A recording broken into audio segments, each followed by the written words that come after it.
it hit we were really fortunate because there was a countertop company called Top Master in Wichita, and they got bought by a private equity called Premier Surfaces.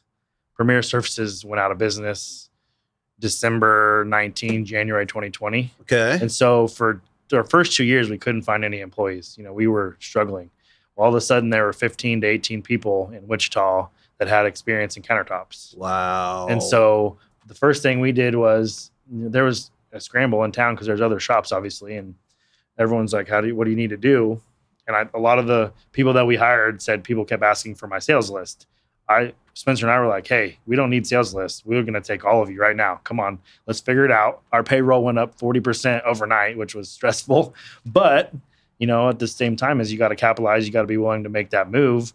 And it wasn't like we were borrowing money. So if someone came on board and didn't work out, we could always, part ways amicably. And the people we added, I mean, they're all still around.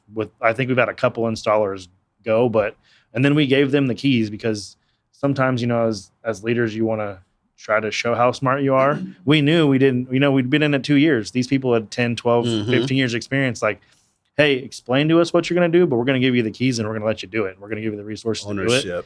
And they took it, and they had customers, they had accounts that came with them. And then we were able to service those accounts, obviously, because, a salesperson moves from one business to another doesn't mean you're going to keep them. You got to take care of them. Mm-hmm. So we did a good job of executing and being able to supply countertops.